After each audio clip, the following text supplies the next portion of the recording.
4 Collingwood resolutions for season 2024. Let's get into it. Before we do jump straight into it, Happy New Year. You would have seen my video on the 31st of 2023 saying thank you. And again, just want to reiterate how grateful I am for all your support across all the social media channels. I appreciate every single one of you. Now, for the first video of 2024, we're going to be talking about resolutions that I think Collingwood might have made going into this year / this season. So if you're unaware, New Year's resolutions is when, on New Year's Eve, you say, okay, in 2024, I'm going to travel more. In 2024, I'm going to get fit and go to the gym more. In 2024, I'm going to go to every single Collingwood game there is. So they're kind of like goals, but unlike goals, I feel like goals are a step-by-step process sort of thing. So a goal would be, a resolution would be, I want to get fit in 2024. A goal would be, I want to get fit by, July 2024. And I will achieve that by going to the gym more and, eating better and stuff like that, which is one of my goals, right? So that's probably why I'm using that as an example. So I think resolutions, I feel like they're more sort of firm statements than they are goal-setting statements. So these are my 2024 Collingwood resolutions. The first one, get our makeshift forward line firing. Now, in 2024, we won't have Dan McStay, which is obviously so unfortunate. He was one of the most go-to players I think since when did he come back? I should have looked this up beforehand. It was like round 14 or something like that, where he was just kicking bags and bags and bags of goals, and he was so pivotal against Melbourne, so pivotal against GWS in the prelim, and we wouldn't have got to the grand final without him. And he's such a good overhead mark, and he's such a big presence, and it just sucks that we haven't seen him to the best of his abilities because of all these injuries. And even at the start of last year, he was injured.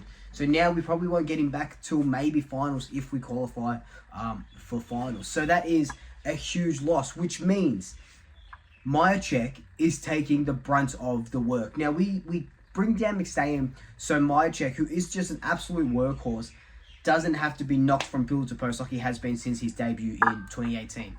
Myercheck now has won 5 Coventry leading goal kicking awards for Collingwood in a row.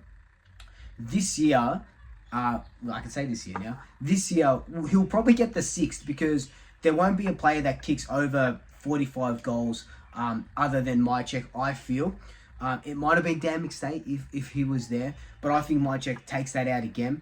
But you've got the likes of Lachie Schultz coming in. So Collingwood would want Lachie Schultz to have a big season. I think in one of my videos I said I want him to kick between 25 and 30 goals. I still think that is a very good win if he's kicking between 25 and 30 goals. Now that we don't have Jack Ginnivan in there anymore, and we know that he kicked 42 goals 2 years ago in 2022. So he can do that. Didn't get into the team much last year because then we picked up Bobby Hill, and Bobby Hill's been kicking a lot of goals. So when I say makeshift forward line, I mean who is going to replace Dan McStay. Lachie Schultz isn't a Dan McStay replacement. Is it going to be Ash Johnson? Is it going to be Nathan Kruger? Is it going to be Reece McGuinness? None of those 3 guys are your sort of big key forwards like a Dan McStay is.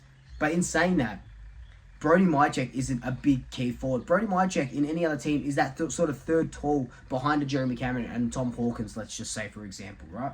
But he is our go-to man now. And who is going to be his Foley? Who's going to be his second in command? I think Ash Johnson, this is the season that he breaks out. I'd love to see Nathan Kruger go about it, but can you trust, that his body is going to stand up with the rigors of AFL? And, in the VFL, he absolutely smashes it. Can take big grabs, can kick really good goals, and he's a big presence. I'd love that to come through the AFL, and I hope it does. But I think Ash Johnson is just one more step above him. And I keep saying, I think that Ash Johnson would have played the grand final had he not broken his wrist or that sort of forearm leading into it. So, is Billy Frampton an option there? I really don't think so. As a defensive forward, sure. Like we did on Harris Andrews, amazing. But not as that big sort of key forward. But I'm happy to be proven wrong. in saying that as well, it's not like last season our forward line was misfiring. We had the best percentage in the league, largely in part to a great defensive effort. We were the fourth highest scoring team in the league. I'd like to see us kick, I think we're averaging 92 points a game during the home and away season. I'd like to see us kick a little bit more. I know that's a good score. Let's start averaging over 100. Give me 2011 Collingwood, that home and away version of Collingwood in 2011, where we just absolutely were bullying teams after a premiership. And then give me a premiership at the end of this season, unlike in 2011. The second Pies resolution I've got here is no more close wins. We are kings of the close wins, right? I think it was Mark Howard, that said it on one of the radio commentaries. The kings of the close finish are the kings of the AFL or something like that on the final siren when we won our 16th premiership. And look, don't get me wrong, close finishes, incredible, right? That grand final we won by 4 points. But I can't do it anymore. I literally, my heart can't do it anymore. I'm all out of defibrillators. I'm all out of, second lives, 9 lives. And I just want to see us putting teams away. How many times have I said, since this channel started, we don't put teams to the sword? We don't. We don't. And I want to see in 2011. I want to see in 2024, this season, we go that one step further and we become absolutely ruthless. And there was a little bit of a killer instinct last season, but now teams are going to hunt us. Teams are going to absolutely hunt us, and I want to see us put the finishing blow on them in the second quarter, in the third quarter. Well, that was that Adelaide game where we won by 1 point, where I'm pretty sure we let them kick 7 goals or something ridiculous in a row when we were up by something crazy, and we let them come back and we just won. Yes, that win was nice and it was good to get those sort of wins out, but we shouldn't be in that position. We shouldn't be 35 points down against Essendon, who were not doing that well. We shouldn't, be struggling against North Melbourne and then, ultimately, winning by a lot of points. But we should be just putting these teams away like the good teams do, like I want to see us do in 2024. Now, this third resolution might be a little bit controversial, but I'll sort of explain my reasoning behind it. The third Pies resolution I've got for 2024 is to lessen the reliance on Scott Pendlebury. Now, Pendles is going to play his 400th game this season, right? I think he's 17 or 18 games away from playing 400 games, and that's an incredible feat. He can go on for another couple of years. We know this. He's still at the peak of his powers, and when he's on, right? He can change the game. We saw that in that last quarter. We saw the write-up. We saw how, he was calling his own sort of substitutes and substitutions or interchanges, and how he got Nick Dacos into the middle, and how's that handball and going to De Gaulle, that kick, and the rest is sort of history. We know that he can change the game. What I would like to see, though, is, I'd like to see a little bit of a less reliance onto him, because, look, as much as I want him to play like a LeBron, go into like his 38 or whatever, however old LeBron James is, I just don't think it'll happen, and he's going to, retire soon. And there were games where I remember that Western Bulldogs game 2 years ago. Pendles was laid out, and we got absolutely smashed at Etihad.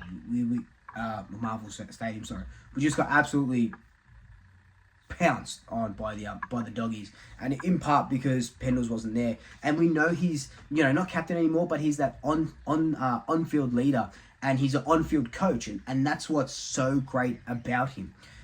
But we need other players to start stepping up now. Is it time for Nick Dacos to take that step further? I know, he was only a few votes off a Brownlow, and he's won an Anzac Day medal, and he's premiership playing this and that. But is it time for him to take another step further and become that Pendles type player?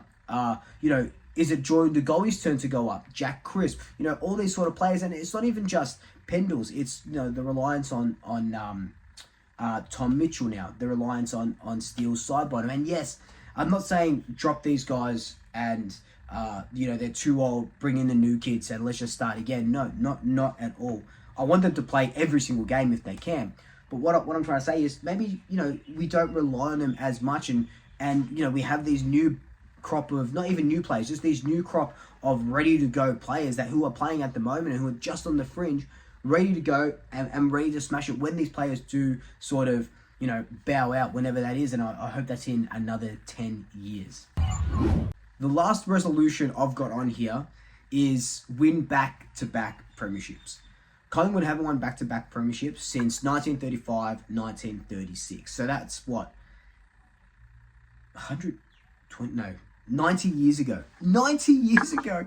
We haven't won back-to-back premierships in 90 years. In 2010, 2011, we had a chance to. The 50s we had a chance to. 1990 we had a chance to as well. Winning that 99 premiership and trying to go again in 1991. But it just hasn't worked out for us since the 30s. Since what's that? Before World War II, right? That's crazy. That's how long it's been between back-to-back drinks. And it's very rare, I guess, that it does happen. Recently, we've seen Hawthorn go back-to-back-to-back. We've seen Richmond go back-to-back as well as the most recent ones. I would love to see Collingwood. Obviously, I love to see Collingwood go back-to-back. And people are saying, I've seen some Collingwood supporters say, it's too early to start talking about back-to-back and cherish 2023. And yeah, we can, right? But you're kidding yourselves if you don't think Craig McRae, Justin Lepich came into the club and said, here are the 3 medals. This is what we're doing. Job's not done. Job's not finished. We go again. 2023 was great. The premiership was amazing. That's out of the system now. We go again. We start from zero and we go again.